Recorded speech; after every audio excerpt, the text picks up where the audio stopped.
Good day everyone, my name is Clarissa. Our topic for today is review of the external disaster drill, also known as Code Yellow, including the criteria for evaluation and the key points that we need to be aware of, particularly our roles and responsibilities during a Code Yellow activation. Now, the purpose of conducting a regular external disaster drill in our hospital is to test, evaluate, and improve our preparedness and response to incidents occurring outside the hospital that may result in a large number of casualties. So this includes RTA resulting to mass casualty, floods, explosion, nuclear or biological or chemical incidents, and other community disasters. Now, through practice and drills, this helps us to determine whether our hospital can respond rapidly, safely, and effectively to a sudden influx of patients. Now, the drill also allows us to evaluate hospital disaster plans, specifically the triage process, communication system, the ER department readiness, interdepartmental coordination, staff competency, resource availability or mobilization, patient flow. Most importantly, it helps us identify gaps or areas for improvement so that we can strengthen our disaster preparedness and ensure that everyone understands their roles and responsibilities during an actual Code Yellow emergency. And that's why the feedback from the Crisis and Disaster Management Department is critical every after each drill. Another purpose of the external disaster drill is compliance to accreditation standards by the SIBAHE, specifically the standard of FMS or the Facility Management and Safety. Now, the standard states that the hospital ensures preparedness for external disasters. The hospital has a plan to deal with the potential external disasters, and the plans include identification of all potential external emergencies and disasters. Now, this already included in our hospital emergency code. Another is the name and titles of all staff to be called, including the contact numbers and action cards, duties and responsibilities of hospital leaders, the triage areas, their locations, and triage action cards. Now, the individual responsible for announcing the emergency state and contacting the local authority, the control room location and the person in charge, the total number of beds that can be evacuated, the role of the security personnel, the role of each department in the hospital. The hospital conducts an external disaster drill at least annually. The hospital ensures of the available ambulances and medical supplies and equipment required in case of external disasters like medical bags, drugs, and mobile monitors. And finally, there is an orientation on the external disaster plan for new hires with an annual update for all staff. So this is the disaster command team in our hospital. So this consists of the hospital director, the medical director, administration manager, and nursing director. It also includes the chief of surgery, anesthesia, medical, chief of ER, security officer, chief of pediatric department, chief of gynecology, director of patient relations, and admission office.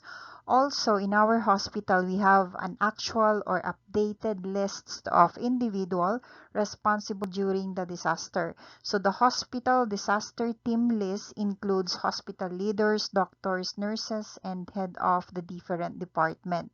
Now, these individual lists are categorized according to the different zone and other areas of the event or the disaster. So it is presented in the list, it is presented as example, Dr. Justin, Chief of Anesthesia, mobile number, red zone. Another example is Nurse Pablo, ER head nurse, mobile number, yellow zone. Another example, Nurse Ken, staff nurse, mobile number, green zone. Another example is Josh, lab specialist, white zone, and so on and so forth. Okay, now that we are aware of the SIBAI standards requiring our hospital to ensure preparedness to external disaster, this time let's check our policy related to the standards. So the title of our policy is External Disaster Management Plan. Now this policy contains or talks about the different units or departments and the roles and responsibilities during a disaster code. Like for example, the administration. All personnel should be stationed their offices, respond to any command from the command center, and coordinate between different hospitals. Now for the nursing department, they are responsible to prepare immediate bed status report to the command center and coordinate ward nursing staffing requirements and direct and call the available nurses. Now, in OR department, they are responsible to prepare operation rooms for possible actions and to staff them as per number or member of available nursing and anesthetic personnel. Now, organize the operation list according to life-saving procedure. Now, for ICU, they have to identify stable patients who may be transferred to other wards and to prepare maximum number of beds to receive the cases. Another, we have the radiology department. They need to ensure sufficient staff and they have to ensure organized traffic of patient to the designated treatment zone and prioritize all X-ray requests. Now, for the laboratory, they have to ensure sufficient staff, send one technician to red zone, prioritize all requests as serious cases, and stop non-urgent tests. Now, for pharmacy department, they have to deliver and dispense the pre-arranged list of emergency drugs and ensure adequate supply to the triage area. Now, for patient relations, they are responsible to receive regular lists and reports about the victim from a command center, help contact relatives of discharged patient for pickup, and give information reports after being approved by the command center. Now, for the admission department, they are responsible to organize their office work to facilitate clearance of discharge cases, provide bed census to command center, and assign clerks to the different disaster zones to take the necessary data. Also, we have the maintenance and biomedical department. They are responsible to ensure availability of biomedical engineer and technicians and maintain contact with command center and to ensure good distribution of equipment where needed. We have also the CSSD department available 24 hours and to ensure that there is a spare sterilizer to be used for sterilizing urgent things when needed. We also have security, which is responsible to ensure adequate personnel and stationed at the key hospital entrances and location, and to clear all vehicles from the main hospital doors, especially the road leading to ER entrance.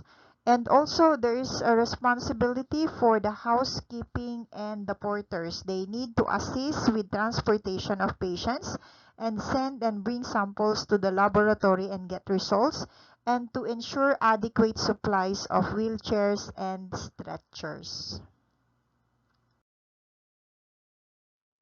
This section presents the hospital emergency codes focused on number 2, Code Yellow or External Emergency Disaster. Now, Code Yellow is any external emergency that overwhelms the available health resources within patient's arrival in emergency department. So an example of this one is the road traffic accident or RTA resulting from mass casualties. We also have aircraft crash, outside explosion, hurricane or tornado, flood torrents, nuclear incidents, chemical and biological incidents, or any disaster in the community. During an external emergency disaster, this scenario that is being presented can be avoided by constant participation during Code Yellow drill and awareness to one's roles and responsibilities during external emergency disaster drill. Before we proceed to the specific evaluation criteria for the external disaster, I would like to discuss two important components that we need to understand. First, we have the disaster site triage card and the floor coding.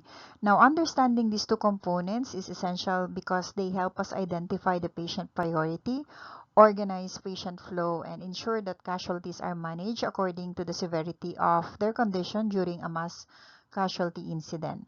Now let's start with the red line in the floor or the RR or resuscitation room, or we call this one as the red zone.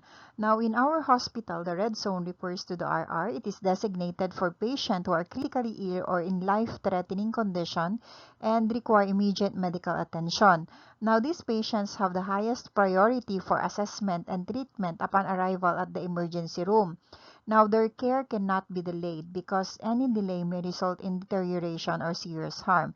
So, example of this one, we have the cardiac or respiratory arrest, severe respiratory distress, shock or hemodynamic instability, severe bleeding. So, the key principle here in the red zone is immediate care. So, treat first because the patient's condition is life-threatening. Now, another zone is we have the yellow lined floor. This is in the male area. We call this one also as the yellow zone. Now, the yellow zone refers to the male area in the emergency department. Now, it is designated for patients who are seriously ill or injured but are currently stable and whose care can be delayed for a short period without immediate threat to life. Now, these patients require prompt assessment, monitoring, and treatment, but they do not require immediate resuscitation. Now, the yellow zone is serious but stable. Care can be delayed briefly. Now, moving on to the green line floor in the female area. Now, the green zone, this refers to the female area in the emergency room department. So, it is designed or designated for patients who are considered to have a minor illnesses or injuries and whose condition are stable and non-life-threatening. So, these patients generally requires less urgent assessment and treatment and can safely wait while higher priority patients are managed. Now, we also have blue line floor. This is the isolation room. So, the blue line floor or is directed to staff, directs the staff to a single room located or parallel to the yellow zone. So this room is designated to isolation room for patients with suspected or confirmed infectious condition, requiring appropriate infection prevention and control measures. Now we have also another zone, and this is the black zone. The black zone was previously located along the route leading toward the radiology department. However, the designated locations has since been changed to a new area which is outside the hospital building. So I reviewed the existing policies but could not find the updated location or the specific designation for the black zone. I will verify the current location and provide an update once the information is confirmed. Then next we have the disaster triage card. Okay, now let's move on to the disaster site triage card. Okay, it's very important for us to know also the use of the card. So I'm presenting to you the front portion and the back side of the triage card. Now, in the front portion of the triage card, you will see here number, and then when you flip the side, you will see at the back side number.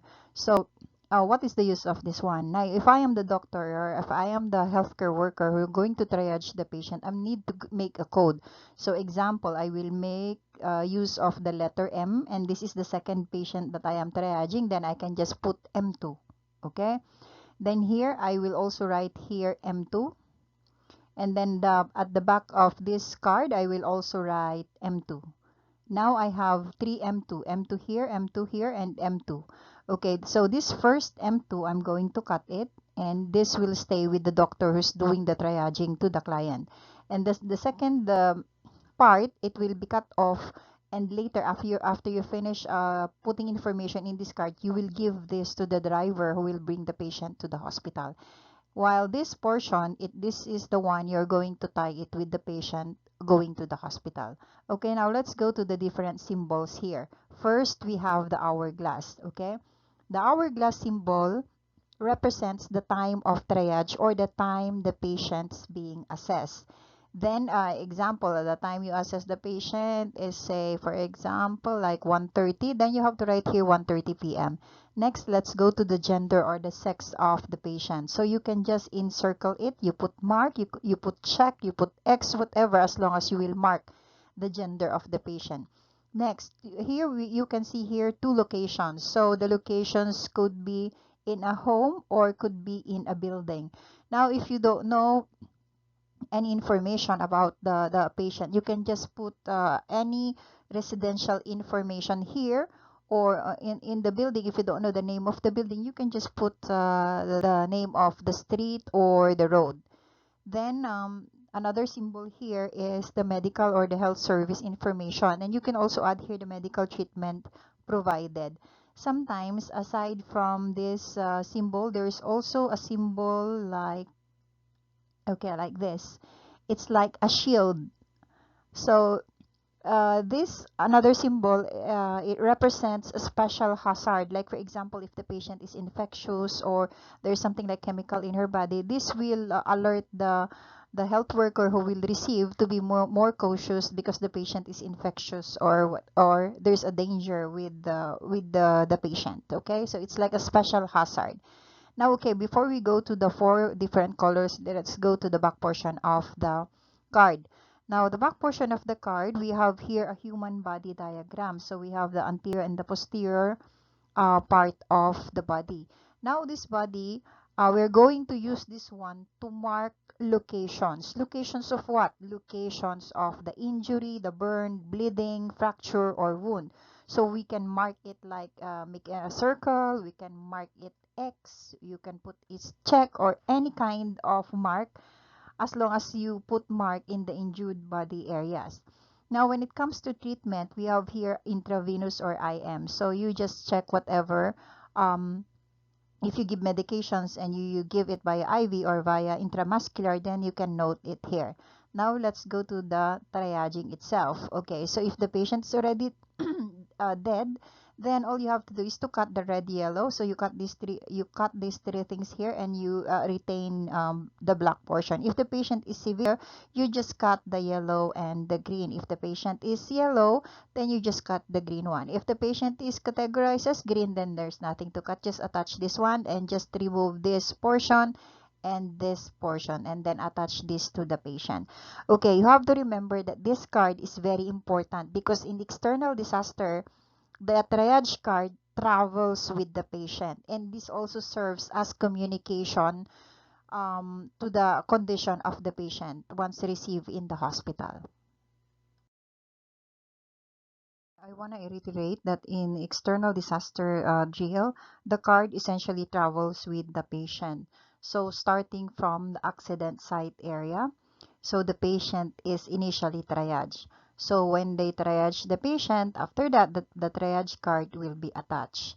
And then the immediate treatment will be conducted. Like for example, giving emergency drugs, or if there's a profuse bleeding, so you have to pad first the leg that is bleeding before you move the patient. Or if there is a fracture, so we have to immobilize first the patient, like splinting them before moving them to the ambulance and bringing them to the hospital. Now, in the hospital, specifically in ER, the second triaging is done. So a re-triage or reassessment is very important because sometimes when the patient is initially triaged in the accident, in the location area or the accident site, sometimes they are triaged as green or as yellow, but when they reach the hospital, they're already gasping or the condition become worsened or severe, so they become red. So it's very important for them to assess, not just relying on the initial. Wherein, example, you see the patient, the attached card is green, direct you will put in the green area. No, you have to reassess or re-triage the patient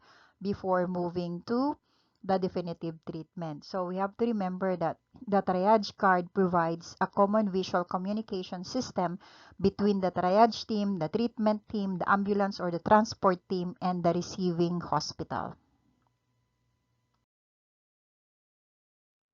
Okay, now let's review as to the items being evaluated when we are conducting a drill, okay? So last time we have code red, or when there is a fire inside the hospital. So we usually evaluate code red with emergency planning and preparedness unit, the central, the discoverer, the head of the department, the security and safety, and the area of evacuation. Now, if we are going to do the code yellow or the external disaster drill, now the items to be evaluated becomes different. Okay, now for the code yellow drill evaluation, or these are the items they are going to check during a drill. So the first one, we have the emergency planning and preparedness unit, the central, and this time they are going to evaluate the location and the preparedness of ER department. So during an external disaster emergency or code yellow, so the first item they're going to evaluate during drill, we have the unit preparedness or unit of planning and preparedness for emergency. So the first thing is the presence of a special room for the covert planning and preparedness unit. Second, the unit readiness with available communication means. Then presence of an updated unified emergency framework plan, the speed of the leader's recall and presence during the event, the leader's familiarity with the task according to the Unified Emergency Framework, how each event deals with operations room of the cluster and escalating reporting, and completion of reporting from the latest developments. The second item being evaluated, we have the central. So the first thing is receiving reports from the event leader, the correct redirection of the message from the caller, and identifying the type of code and the task based on it. Okay, now the third one, we have the location. So the first item being evaluated is the field commander presence at the event site with the first ambulance team and knowledge of assigned task. Then we have the availability of the triage cards in ambulance, the proper use of the triage cards, the presence of a designated triage area, the proper designation of a triage areas by the field commander, distribution of medical teams to triage areas and their guidance, field commander's knowledge of case classification and the triage priorities, quick response of medicating the medical teams in treating cases, the presence of a dispatcher in their position and knowledge to their task, applications of transfer criteria according to the triage priority, and ambulance dispatch standards are applied. Okay, in this scenario, there is the availability of triage cards in the ambulance, the proper use of the triage card, and there is an area for triaging, and the field commander's knowledge in the case and the classification of triage priorities, as well as the application of transfer criteria according to triage priorities. Okay, moving on to the fourth item being evaluated during code yellow, we have the ER department. So the presence of a security personnel and proper activation of the role, the evacuation of external area to the emergency department, evacuation of internal area to the emergency department to prevent crowding. Okay, let's continue with the items evaluated during code yellow. So we have clarity of guiding lines to case passage in the emergency corridors, designation of the second sorting point or triage area, the presence of the emergency department's physician and case guidance, the presence of emergency department's information system and staff knowledge of contents.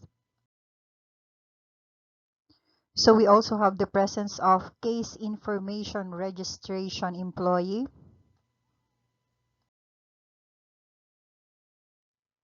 Then we have the presence of radiology department and the knowledge of the roles in dealing with the cases, the presence of pharmacy employee and the knowledge of assigned tasks, the presence of nutrition department employees and knowledge of their assigned task, the presence of laboratory employee and their knowledge of their assigned tasks, the readiness of the red area, resuscitation room, the presence of 2 doctors and 2 nurses for each bed in the red area, the readiness of the yellow area, the presence of 1 doctor, 1 nurse for each bed in the yellow area, and the readiness of the green area. Now, the availability also of at least 1 bed at the emergency entrance, and finally, the availability of at least 2 wheelchairs bed at the emergency entrance. Okay, now in summary, so the things or the items being evaluated during a code yellow drill or external disaster drill, we have the unit of planning and preparedness for emergency. So they usually check for the presence of a special room for this unit of planning and preparedness for emergency. They will check the leader's familiarity with the task according to the Unified Emergency Framework. Then we have the central. They will check for the correct redirection of the message from the caller. Then the location. They will check for the availability of triage card in the ambulance, the proper use of the triage card, the presence of a designated triage area, and the familiarity of the field commander with regards to case distribution. Then finally, the readiness of ER department. So they will check for the presence of security personnel, the clarity of guiding lines for the case passage in the emergency corridors, the triage system in ER, the interdepartmental collaboration, the competency of the nurses and doctors, the readiness of the red zone, yellow zone, as well as the green zone.